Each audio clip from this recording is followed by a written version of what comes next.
Hello friends, আসসালামু আলাইকুম। আশা করি সবাই ভালো আছেন। চলে আসলাম আপনাদের জন্য বিকেলের সিম্পল একটি নাস্তা তৈরি করার ভিডিও নিয়ে। দেখে বুঝতেই পারছেন আমি আজকে সিঙ্গারা তৈরি করে দেখাবো। তো প্রথমে এখানে আমি 1 কাপ ময়দা নিয়ে নিয়েছি এবং পরিমাণ মতো লবণ, পরিমাণ মতো তেল দিয়ে ভালোভাবে এগুলো ময়দার সাথে মিক্স করে নিচ্ছি। আপনারা চাইলে এখানে কালো জিরা ব্যবহার করতে পারেন, আবার না চাইলে সেটি বাদও দিতে পারেন। আমি এখানে অল্প কিছু কালো জিরা দিয়ে নিব। আমার পরোটা বা সিঙ্গারার ডোতে কালো জিরা দিলে সেটা খেতে অনেক বেশি ভালো লাগে। এখন এখানে আমি ঠান্ডা পানি দিয়ে ডোটা তৈরি করে নিব। অল্প অল্প পানি দিয়ে ডোটা তৈরি করতে হবে, কারণ একবারে বেশি পানি দিলে ডোটা নরম হয়ে যেতে পারে। তো অল্প কিছু উপকরণ দিয়ে দেখুন আমি কত সুন্দরভাবে একটা সফট ডো তৈরি করে নিলাম। এটা তৈরি করতে খুব বেশি কিছু লাগবে না।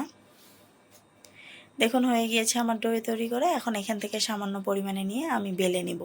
তো এটা লম্বা করে বেলে নিতে হবে, কারণ এটা আমি মাঝখানে কেটে নেব, কেটে 2টা সিঙ্গারা তৈরি করব, তাই এটা লম্বা করতে হবে। বেলে নেওয়া হয়ে গিয়েছে। খুব ভালোভাবে বেলে নিতে হবে যেন চারপাশের পাতলাটা একই টাইপের হয়। কোথাও মোটা কোথাও পাতলা হলে এটা ভালো লাগবে না। এখন এটা মাঝ বরাবর ছুরির সাহায্যে কেটে নেব। এখানে আমি ভাঁজটা কিভাবে দিচ্ছি নিচের অংশটাতে দেখুন। এখানে এভাবে খুব সুন্দরভাবে এটা আটকে নিতে হবে যেন কোনো ফাঁকা না থাকে। আর এখানে আমি মাংস ও আলুর পুর ব্যবহার করছি।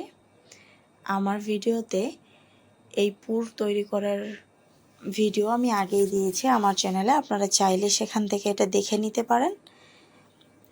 দেওয়ার পর খুব সাবধানে নিচের অংশটা চেপে চেপে বন্ধ করে দিতে হবে। দেখুন কত সুন্দর করে সিঙ্গারাগুলো তৈরি করে নিলাম। এখন একে একে এখানে সব সিঙ্গারাগুলো এভাবেই তৈরি করে নেব। দেখতে কিন্তু একদম দোকানের মতো লাগছে, একটু কিন্তু বোঝা যাচ্ছে না যে এটা বাসায় তৈরি করা। আপনারা যদি এইভাবে ভাঁজটা দেন তাহলে কিন্তু খুব সহজেই দোকানের মতন সিঙ্গারার শেপ দিতে পারবেন। তা এখন আমার সব সিঙ্গারাগুলো বানানো হয়ে গিয়েছে। এখন এগুলো সবগুলো একসঙ্গে আমি ভেজে নেব। তার জন্য ফ্রাই প্যানে তেল গরম করে নিয়েছি। এখন সব সিঙ্গারাগুলো এখানে দিয়ে দিয়েছি। এই ভাজার কাজটা একটু হালকা আঁচেই করতে হবে, কারণ সিঙ্গারাটা না হলে খেতে ভালো লাগবে না, পুড়ে পুড়ে যাবে। তো সিঙ্গারাগুলো ভাজার সময় চারপাশে ঘুরিয়ে ঘুরিয়ে ভাজতে হবে, তা না হলে একপাশে ভাজা হবে একপাশে কাঁচা থাকবে, ভালো লাগবে না।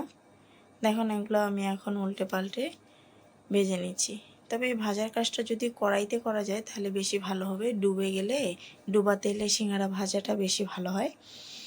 আমি ফ্রাই প্যানে আজকে করলাম, আপনারা কড়াইতেও করতে পারেন। ভাজা হয়ে গিয়েছে আমার সিঙ্গারা। এখন এগুলো নামিয়ে গরম গরম পরিবেশন করব। আপনারা এখানে সালাদ বা সস দিয়ে ব্যবহার করতে পারেন। আমি এখানে আজকে পেঁয়াজ, কাঁচামরিচ, ধনেপাতা কুচি, হাইব্রিড ধনিয়া, এটা ধনেপাতা কুচি দিয়ে সার্ভ করে দেখালাম। কেমন লেগেছে অবশ্যই কমেন্ট করে জানাবেন। ভালো লাগলে অবশ্যই লাইক কমেন্ট করতে ভুলবেন না। ভালো থাকবেন বন্ধুরা। আবারও চলে আসবো আপনাদের জন্য নতুন কিছু নিয়ে।